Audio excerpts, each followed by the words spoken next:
mwene so Hategekimana Emmanuel ni umukristo w'itorero rya Nyarugenge ku cyicaro cya paruwasi aho abantu bazi Yesu aduhana umugisha. Mana, mu izina rya Yesu turagushimiye, tugushimiye urukundo rwawe rwinshi rwatumye uturema mu ishusho yawe, kandi tugushimiye urukundo rwawe rwaduhinduye kuba abana bawe ukaduhindura n'abaragwa. Tugushimiye ko waduhaye umugabane mwiza wo kuba abakozi bawe, izina ryawe nirihimbazwe. Tugushimiye ko waremye itorero mu mazi n'ijambo, nushimwe ku bwa byose wakoze. Kandi tugushimiye aka kanya twinjiyemo ko kumva ijambo ryawe, ntawe ari rye ahubwo izina ryawe riba ari ryo rihabwa icyubahiro. Tugushimiye byose uri bukore kubw'ubuntu bwawe, dusenze gutyo tubyizeye kandi tubyingingira mu izina ry'umwami wacu Yesu Kristo, amen. Ndashaka ko dusoma ijambo ry'Imana tukariganiraho mu mwanya Imana iduhaye. Turasoma mu rwandiko rwa mbere rwanditswe na Yohana, ibice byaho ni 3. Turahera ku murongo waho wa mbere. Urwandiko rwanditswe na Yohana, urwandiko rwa mbere, ibice byaho ni 3. Turahera ku murongo waho wa mbere. Haravuze ngo, nimurebe urukundo ruhebuje Data wa twese yadukunze, rwatumye twitwa abana b'Imana, kandi niko turi. Nicyo gituma ab'isi batatumenye kuko batayimenye. Bakundwa, ubu turi abana b'Imana, ariko uko tuzamera ntikurerekanwa. Icyakora icyo tuzi nuko Yesu niyerekanwa tuzasa nawe, ko tuzamureba uko ari. Kandi ufite ibyo byiringiro muri we yiboneza nk'uko aboneye. Amen. Turasoma no mu butumwa bwiza n'ubundi bwanditswe na Yohana, naho ni ibice 3. Turasoma ku murongo waho wa 16. Ibice 3 byo mu gitabo cy'ubutumwa bwiza bwanditswe na Yohana, umurongo wa 16 haravuze ngo, kuko Imana yakunze abari mu isi cyane, byatumye itanga umwana wayo w'ikinege, kugira ngo umwizera wese atarimbuka, ahubwo ahabwe ubugingo buhoraho. Kuko Imana itatumye umwana wayo mu isi gucira abari mu isi ho iteka, ahubwo yabikoreye kugira ngo abari mu isi bakizwe nawe. Amen. Ijambo Imana yashyize ku mutima wanjye nshaka ko tuganiraho ni ukwibukiranya ubuntu twagiriwe bwatumye tuba abana b'Imana. Ni ijambo abantu benshi bashobora kuba bumva, ariko ntago ari bose babisobanukiwe. Ijambo ry'Imana riravuze ngo, nimurebe urukundo Data wa twese yadukunze, rwatumye twitwa abana b'Imana. Umwanditsi yavuze ngo, kandi si ukwitwa gusa, ni nako turi.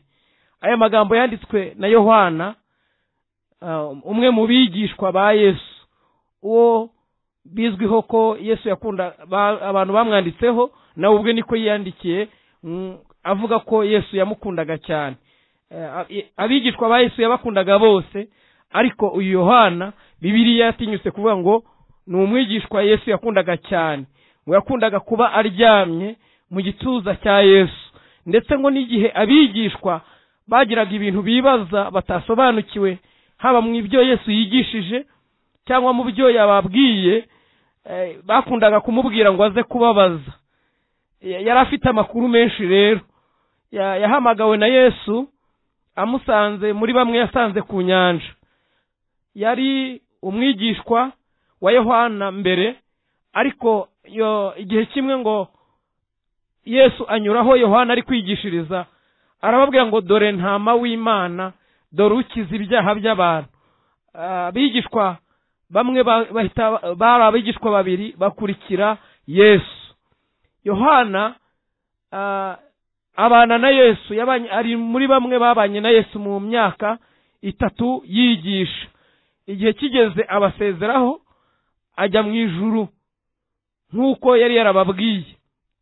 Ariko ngo igihe kigere aza kwandika urwandiko nk'uko yanditse n'ubutumwa bwiza, abwira abantu, ntekereza ko yabwiraga itorero, arababwira ngo nimurebe.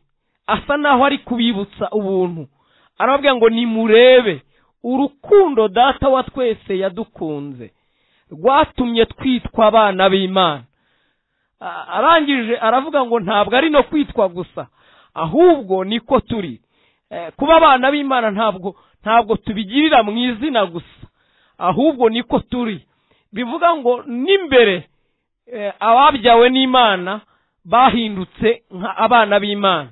Ni ukuvuga ngo haba ku izina ni abana b'Imana, ariko no mu migirire, no mu myifato, no muri kamere yabo, no mu mico yabo bamaze guhindurwa abana b'Imana. Abantu bose ni abantu b'Imana ndetse n'ibiremwa by'Imana, ariko ntabwo abantu bose ari abana b'Imana. Umuntu ahinduka umwana w'Imana ryari? Ni igihe yizeye Yesu Kristo nk'umwami n'umukiza, akavuka ubwa kabiri. Iri jambo ntabwo ari umwe ryasoba, kuko n'umwigisha w'Abisiraheli witwaga Nikodemu ryaramusobye, ngo yigize asanga Yesu, amusanga nijoro. Yari afite ikibazo cy'uko atamusanga ku manywa, yari afite ubwoba, kuko Yesu ntabwo abo mu gihe cye amadini yari ariho icyo gihe yamwemeraga, kuko kandi impamvu batamwemeraga ntabwo bari baramuhishuriwe. Ariko Nikodemu aramuhishurirwa, ariko agira ikibazo, aravuga ngo nibamenya ko nagiye kumureba bazampagarika, bazankura mu idini. Kandi yari umwe mu bigisha bakomeye, kandi yari umwe mu bayobozi b'Abafarisayo. Ariko ngo amusanga nijoro, amubwira amagambo amwereka ko yamwemeye. Umuntu ashobora kwemera Yesu ariko akaba ataramwizera. Aramubwira ngo mwigisha mwiza, tuzi ko wavuye ku Mana, kandi ntawe ubasha gukora nk'ibyo ujya ukora keretse Imana iri kumwe nawe. Arangije Yesu aramubwira ati hoya, ntabwo biva mu kunyemera gusa, ahubwo hari n'ikindi ukwiye gukora. Aramubwira ati garukira aho nanjye nkubwire icyo nkwiye kukubwira. Aramubwira ngo ni ukuri nubwo wabivuga neza. Ntabwo kuba umwana w'Imana biva mu kubivuga neza, nta nubwo ari ukubimenya, ahubwo ni ukubyizera ukanabigenderamo. Aramubwira ngo nutemera kubyarwa, kuvuka ubwa kabiri, ntushobora kuraga ubwami bw'Imana. Bene data mudukurikiye, niyo wakumva wamenya kuvuga neza ibya Yesu, nubwo wamenya kumuvuga neza, hari igihe abantu bajya bavuga ati reka tumuvuge neza. Ntabwo ari ukumuvuga neza gusa, ahubwo ni ukumwizera ugasa nawe. Ijambo ry'Imana ni ryiza. Aramubwira ngo nutemera kubyarwa ubwa kabiri, ngo uvuke ubwa kabiri, ntushobora kuraga ubwami bw'Imana. Nubwo wagira idini ryiza rifite izina ryiza, ndetse ukagira nawe izina ryiza, ukanabatizwa ukaba no mu materaniro yose, ariko ukaba utaremeye kuvuka ubwa kabiri, ntushobora kuraga ubwami bw'Imana. Nikodemu yumva niyihuriza, aramubaza ati se umuntu yabyarwa ate kandi akuze uko ungana? Subire mu nda ya mama ayongera ambyare, nibwo nzemererwa kwinjira mu bwami bw'Imana? Ariko Yesu aramubwira ngo hoya, si ibyo mvuze. Ikibyawe n'umubiri nacyo ni umubiri, ariko ikibyawe n'umwuka nacyo ni umwuka. Aramubwira ngo wemere ubyarwe n'umwuka, wemere ubyarwe n'amazi n'umwuka, nibwo uzinjira mu bwami bw'Imana. Nikodemu abyumvishije arabyizera, aragenda. Ariko bikomeje hepfo gatoya, Yesu asa naho yaguye icyigisho akigira icya rusange, noneho agikura ku muntu umwe agishyira muri benshi. Aravuga ngo nk'uko Mose yamanitse inzoka ku giti abayirebyeho bagakira, ngo niko n'umwana w'umuntu akwiye kuzamanikwa ku giti kugira ngo bamwizera bakizwe. Aravuga ngo kuko Imana yakunze abari mu isi cyane, byatumye itanga umwana wayo w'ikinege, kugira ngo umwizera wese, ibanga riri kumwizera, umwizera wese atarimbuka, ahubwo ahabwa ubugingo buhoraho. Arongera aravuga ngo kuko Imana itatanze umwana wayo w'ikinege kugira ngo acire abari mu isi w'iteka, ahubwo yabikoreye kugira ngo umwizera wese akizwe nawe. Imana ishimwe kuko Imana yadukunze urukundo rukomeye.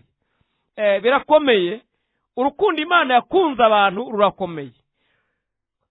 Umuntu uhereye mu kuremwa Imana yaramukunze, imurema imutandukanije n'ibindi bintu, imurema mu ishusho yayo. Iravuga ngo tureme umuntu ase natwe, agira ishusho nk'iyacu, ategeke ibiguruka n'ibikururuka n'inyamaswa zo mu ishyamba, ategeke iby'isi byose. Imana yaremye ibintu, irangije ibiraga umuntu.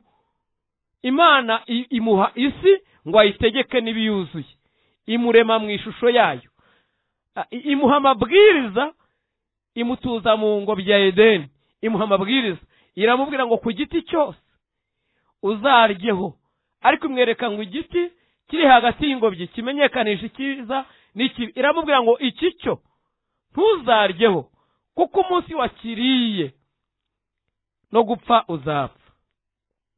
Ngo Imana igihe kiragera, yari yabibwiye Adamu ngo ibona ko atari byiza ko umuntu aba wenyine, imuremera umufasha umukwiriye, imuremera Eva. Nawe asanga amabwiriza Imana yatanze, arayumva.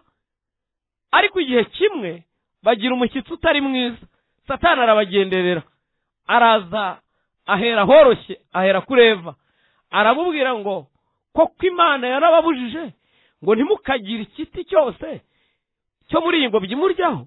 Iyo Satani agendereye umuntu, aza agoreka ijambo ry'Imana. Ntabwo ariko yari yavuze. Imana yari yababwiye ngo ku giti cyose bazaryeho, ibabuza kimwe. Ariko we amera nk'ubacuritse, arababaza ngo yaravuze ngo ku giti cyose ntimukaryeho. Eva ajya kumusobanurira, ariko Satani yari abizi kuko Imana ibivuga yarumvaga. Eva aramusobanurira, aramubwira ngo hoya, yavuze ngo byose tuzabiryeho uretse igiti kimenyekanisha ikibi n'icyiza. Satani arabashuka, arababwira ngo Imana icyatumye ikibabuza kwari ukugira ngo nimukirya mutazamera nkayo. Ariko umuntu ahubwo yari ameze nkayo, kuko Imana yari yavuze ngo ase natwe, agira ishusho nk'iyacu. Satani abashuka ko nibarya ku giti, nibakora icyo Imana yababujije aribwo bazasa nayo. Kumva ahubwo atangiye kubabwira igituma batandukana n'Imana. Arababwira ngo gupfa ko ntimuzapfa, ariko icyo Imana yavuze cyari ko kuri. Satani we ni umuriganya, yaraje kubiba icyo bagabiwe, ababwira ko batagifite. Satani amaze kubwira Eva gutyo, ngo ahita abona imbuto zibaye nziza, yabanaga nazo Satani ataraza. Ariko umunsi avuganye na Satani, ngo abona izo mbuto ni nziza, ngo ni n'iz'igikundiro, ngo arazicara arya, arashahaha n'umugabo we. Ngo bakimara kuzirya, Satani ahita yigendera, amenya ko agakoze. Imana ngo yajya iza kubasura, umuryango mwiza wubaha Imana, Imana iza kuwusura. Ngo bigeze ku isaha Imana yajyaga izira, iraza. Ariko ngo Eva na Adamu ngo bumve imirindi y'Imana, bari basanzwe basanganira Imana, ahubwo bibatera kuyihunga. Ngo kuko bamaze kurya ku giti, bahise babona ko bambaye ubusa, ubwiza bw'Imana bwahise bubavaho. Ngo bambaye ubusa bahunga Imana. Imana irahamagara, irabaza ngo Adamu uri hehe? Ngo arayibwira ngo nakwihisha. Nta hantu wakwihishira Imana, kuko Imana ireba hose. Adamu we yumvaga ko yayihisha, ariko nta hantu ijisho ry'Imana ritagera. Nubwo yamubazaga ngo uri he, yagira ngo imwibutse ko yavuye mu mwanya we. Ntabwo ari uko Imana itamurebaga, kuko ijisho ry'Imana rireba ahantu hose. Umwanditsi umwe wa Zaburi yaranditse aravuga ngo najya n'ikuzimu urandora, ngo ndetse n'amaboko yawe yahafatira. Imana ireba ahantu hose. Yarebye n'umugabo witwa Yona ari mu nyanja, yamutumye nenewe yigiriye itarushishi, ariko ijisho ry'Imana rireba, rimenya n'ubwato yateze. Andi mato yari ari muri iyo nyanja nta kibazo yagize, ariko ubwato bwarimo Yona bwahuye n'umuraba mwinshi, kuko yari yakwebye Imana kandi bidashoboka. Adamu aravuga ngo numvishije imirindi yawe ndakwihisha, kubera yuko nambaye ubusa. Imana iramubwira ngo niki, ninde wakubwiye ko wambaye ubusa? Aho ntiwariye kuri cya giti nakubujije? Aho Adamu kugira ngo yemere ikosa rye arishyira ku mugore, aravuga ngo Adamu, Eva wa mugore wampaye niwe wampaye kuri izo mbuto ndazirya.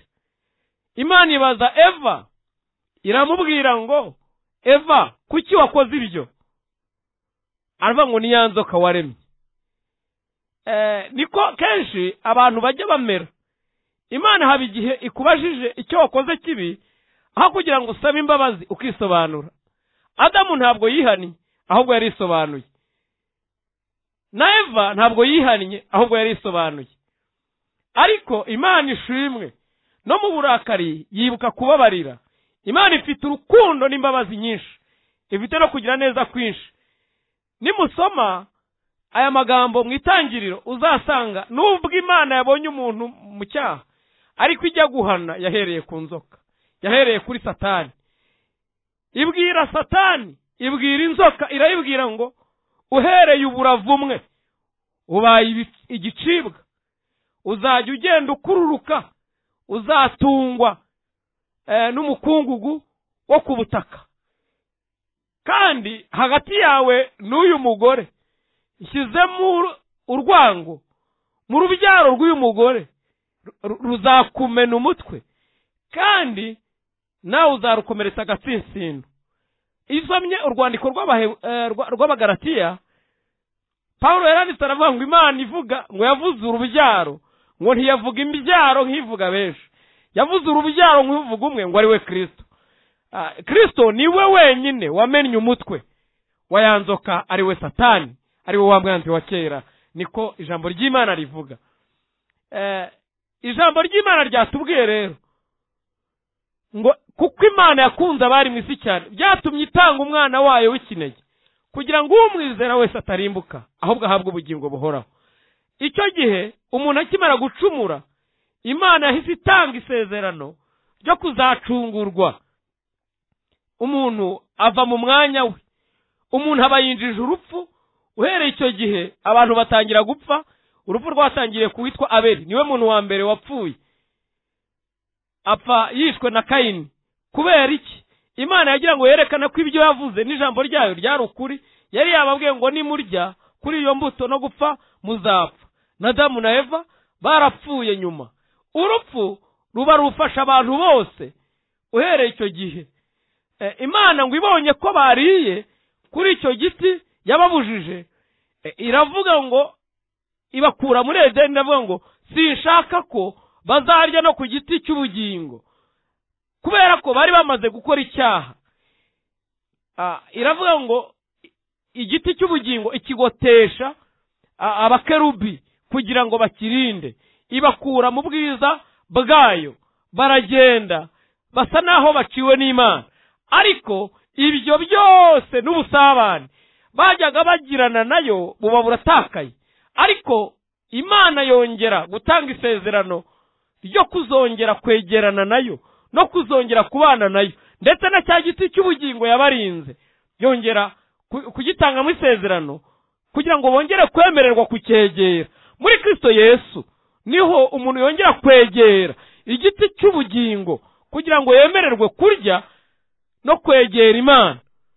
Muri Adamu wa mbere twatandukanijwe n'Imana, ariko Adamu wa kabiri ari we Kristo twemerewe kwegera Imana, ngo kugira ngo twegere Imana tudatinya, tutariho n'umugayo, turabera, tudafite n'ikizinga n'umunkanyari.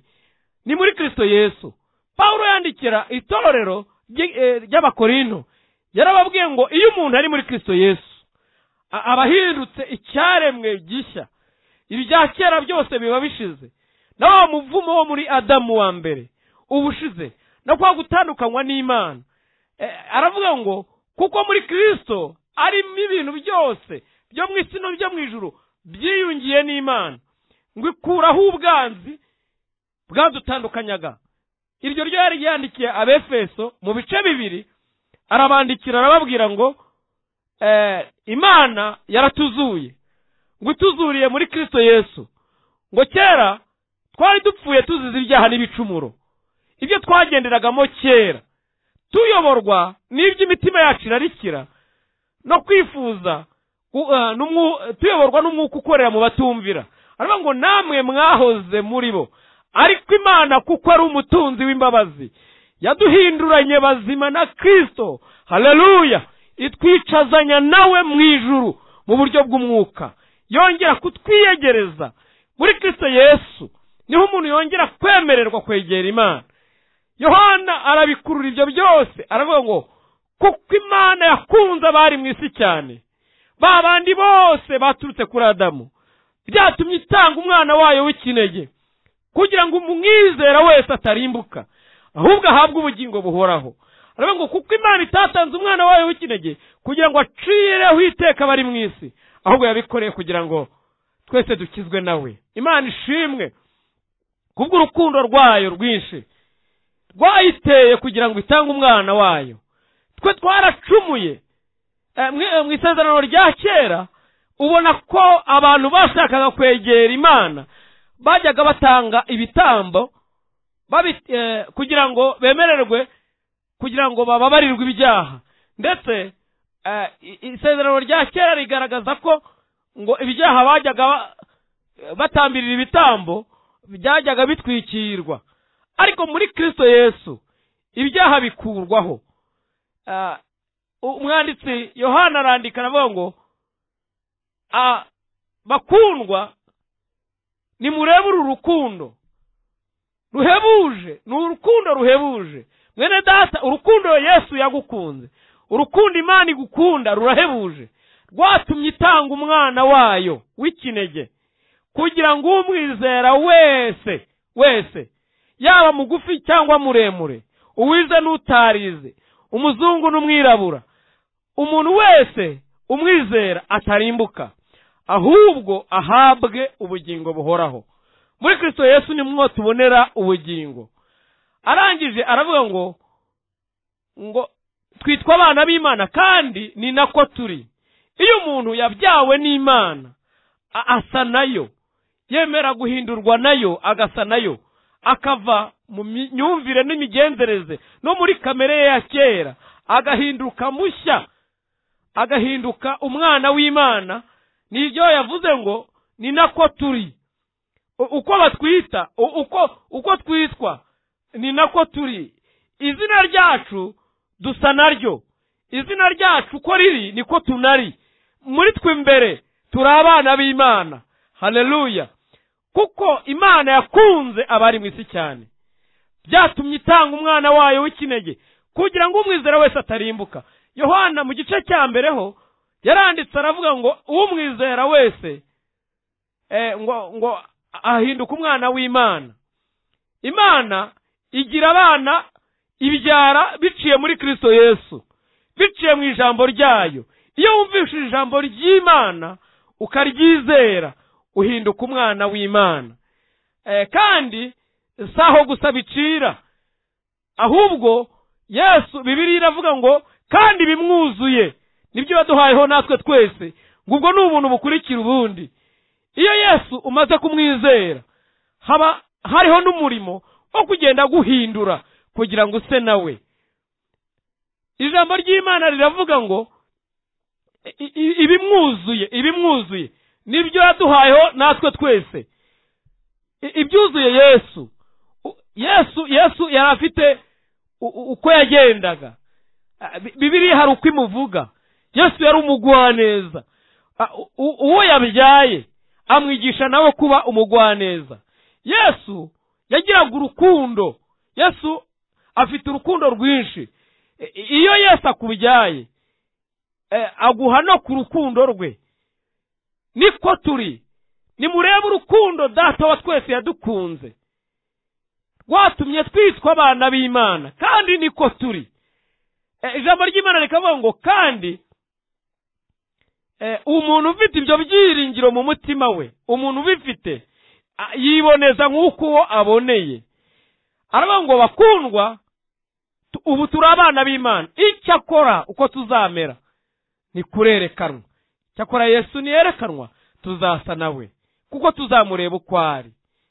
Hariho ibyiringiro bikomeye abantu batandukanijwe n'Imana kubera ko batayumviye, ariko muri Kristo twongera kwemererwa kwegera Imana. Ariko ntibizanacira aha, turi mu isi tubana nayo. Abana b'Imana barabizi, baranabyumva. Pawulo yaranditse mu rwandiko yandikiye Abaroma, aravuga ngo umwuka wacu ahamanya n'umwuka w'Imana ko turi abana b'Imana. Ariko ntibizaciraho, kuko Yesu yaravuze ngo abamwizeye bazanabana nawe. Yari ari gusengera abigishwa be n'abandi bazamwizezwa n'ijambo ryabo. Aravuga ngo data, abangaba ntibakiri ab'isi. Ababyawe na Yesu, abamaze kumwizera, ntabwo baba bakiri ab'isi. Aravuga ngo ahubwo nubwo bari mu isi, bo ntabwo bakiri ab'isi, icyakora baracyari mu isi. Aravuga ngo kandi simbasabiye ko uhita uyibavanamo, ahubwo ndabasabira ngo ubarinde umubi. Aza gukomeza aravuga ngo data, ntabwo ngewe nkiri mu isi, ndaza kuri wowe. Kandi arangije arababwira ngo ariko abangaba bo basigaye mu isi, aravuga ngo ubarinde umubi. Arangije aravuga ngo ariko kandi ubarinde, kandi ndashaka ko nabo bazaza ngo babone ubwiza wampaye ubwo nahoranye isi itararemwa. Hariho n'ibyiringiro, hariho ibyiringiro by'umugisha by'uko ababyawe n'Imana bazanabana nayo, bakabana nayo, bagasubira muri paradizo, bakongera kubana n'Imana mu bwami bwayo no mu bwiza bw'Imana. Umwanditsi Yohana aravuga ngo Yesu niyerekanwa tuzasa nawe. Hari igihe Yesu azerekanwa, abamwizeye bagasa nawe kandi bakazabana nawe. Iri ni ijambo niryo riduhumuriza no mu makuba yacu no mu kaga. Iyo turi mu isi tugenda twumva turi abana b'Imana, kandi tuzi ko hari ikindi gihe tuzabana n'Imana tudatandukanywa. Ijambo ry'Imana riravuga ngo ubu Petero yandikiye itorero arababwira ngo uwo mumwizera mutamureba, ngo ariko nubwo mutamureba muramwizera. Ariko Pawulo we yagiye kwandika aravuga ngo tuzabana n'Imana iteka n'iteka. Abantu bemeye guhinduka, abantu bemeye kubyarwa n'Imana, bazabana nayo, bazabana nayo mu yindi si izaza, izabamo abakiranutsi. Iyo si itazabamo n'amaganya, iyo si itazabamo akaga, iyo si itazabamo ingorane, isi itabamo imfubyi, isi itabamo abapfakazi, isi itabamo inzu z'imbohe. Iyo niyo Imana yateguriye abayizeye. Ijambo ry'Imana riravuga ngo iby'amaso atigeze abona. Ndashaka kubakundisha kwemera kubyarwa n'Imana, kandi no kwemera guhindurwa nayo, ugasa n'umwana wayo, ugasa na Kristo. Iyo umurikiwe na Yesu, iyo wemeye kwizera Yesu, ukamutumbira, uhinduka nkawe. Kandi iyo ubaye nkawe, uhinduka umwana w'Imana, ukazagabana no ku mugabane w'abana b'Imana. Abantu bamenye kubyarwa n'Imana bafite n'umugabane. Umuririmbyi niko yaririmbye aravuga ngo dufite umugabane mu ijuru, dufite umugabane mu ijuru. Bakundwa, nimurebe urukundo ruhebuje Data wa twese yadukunze, rwatumye twitwa abana b'Imana, kandi niko turi. Ndetse abantu bafite ibyo byiringiro by'uko ari abana b'Imana biboneza nk'uko waboneye. Dusa na Yesu Kristo mu buryo bw'umwuka, ndetse nubwo tugaragara nk'abagenda mu isi, ariko turi mu ijuru mu buryo bw'umwuka.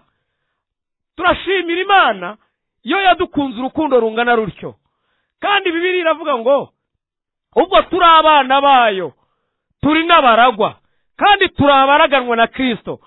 Dufite umurage Imana yatubikiye mu ijuru. Niyo twagenda mu isi dusa naho tudafite byinshi, tutari abatunzi, ariko turi abatunzi kuko dufite umugabane mu ijuru.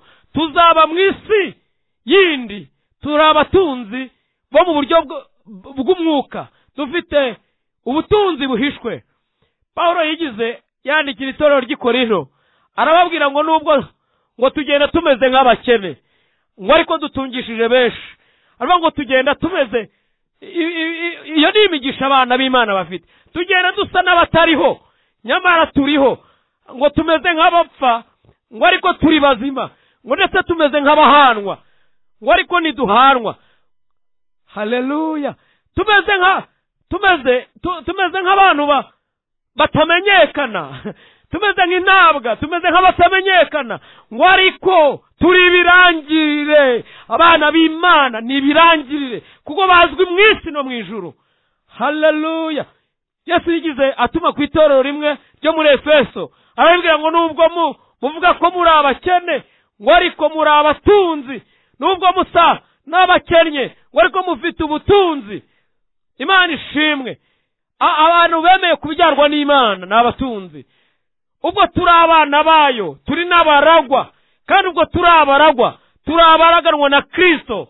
Dufite amasezerano yo kuzaraganwa na Kristo. Umurage Kristo azahabwa niwo abana b'Imana nabo bazahabwaho, kandi dusangiye n'izina. Umuririmbyi umwe yararirimbye aravuga ngo ni Yesu wangize kuba umuvandimwe we. Iyo wumva kuri umuvandimwe wa Yesu, ukwiye kwishima cyane, bikakunezeza iminsi yose. Nta kintu ujya numva cyamwanira n'ibyo no kwitwa umwana w'Imana, kandi nkaba numva ndiwe. Imana ishimwe. Bene data, icyo ni ikintu gikwiye kugundirwa. Bibiliya yavuze ngo abafite ibyo byiringiro. Mbese ufite ibyiringiro by'ukuri umwana w'Imana? Ngo wiboneza nk'uko uwo nawe waboneye. Wemere kubonezwa n'Imana. Imana ibaha umugisha. Kandi nawe utarinjira mu mugabane w'abana b'Imana, wemere kubyarwa nayo. Umuntu w'Imana abyarwa n'Imana yemeye kwizera umwana wayo. Aba nibo bana b'Imana Imana igira gusa, n'abizeye umwana wayo bakamwizera, bakamwiha akabahindura, bakemera kugendana nawe, bakemera kuba nkawe. Abangaba nibo abana Imana igira, kandi abangaba nubwo bari mu isi ariko si ab'isi, ahubwo Imana ibabikiye indi si bazaturamo bonyine. Imana ishimwe. Hariho isi y'abizera gusa itazaturwamo n'abandi, iyo Satani atazabamo, iyo ibyaha bitazabamo. Reka dusenge. Mana, turagushimiye mu izina rya Yesu. Tugushimira urukundo rwawe rwinshi, tugushimira ijambo ryawe rimanukiye mu matwi yacu, kandi nirigira ububasha mu mitima y'abaryumvise nk'uko ryagize ububasha muri Efeso. Mwami, ijambo ryawe rimenagure ibihome byose by'abadayimoni, imbaraga zose z'umwijima zitsindwe, gukora kw'Imana kugaragare. Abaguye ariko bizeye ijambo ryawe, Mwuka wawe abaganze, abayobore, abibutsa aho bavuye bakagwa, maze bihane kugira ngo basubire gukora imirimo nk'iya mbere. Abandi batarakwizera ariko bizeye ijambo ryawe, nubakureho urubanza rwose rw'ibyaha, buhagize amaraso yawe. Imbaraga zawe zibakomeze, kandi Mwami ubayobore inzira bakwiye kunyuramo. Ubwiza bwawe bubarasire, babone ubwiza buri mu maso hawe. Kandi Mwami, abarwayi abo bose nabo turabibutse, turabasengeye kugira ngo ubakize uburwayi bwose, ari abarwariye mu rugo, ari n'abarwariye mu bitaro. Ikiganza cyawe ni kirekire, gikore kuri buri murwayi, kimukize uburwayi bwe. Tuzisengeye n'abari mu nzu z'imbohe. Ijambo ryawe riravuga ngo tuzirikane imbohe nk'ababohanywe nazo, kuko natwe turi mu isi, natwe turi mu mubiri. Turabasengeye abakoze ibyaha bo muri bo bahe kwihana, kandi Mwami abatarakoze ibyaha nabo ubarenganure. Imbaraga zawe nyinshi zibamanukire. Dusengeye n'igihugu cy'u Rwanda nk'abanyarwanda, dusengeye n'ibihugu duturanye. Mwami, ngo tugirire neza, duhe umutekano n'amahoro. Dusengeye itorero ryawe naryo ngo urifashe kandi urirengere. Fashe bose bakwizeye, kandi imbabazi zawe zitwikire igihugu cyacu, zitwikire n'itorero ryawe. Abera ba hose bagirirwe neza n'Imana, haba ku mugabane wacu n'iyindi migabane. Itorero ryawe rigumye kurindwa. Urakoze. Imbabazi zawe nyinshi zibe ku bwoko bwawe, ubuntu n'imbabazi byawe bigumye kubana natwe twese. urakoze kumvishe gusenga kwacu kandi ukora ibiruta ibyo dusabye kuko dukunda urukundo rwinshi dusenze tubyizeye mu izina rya Yesu amen.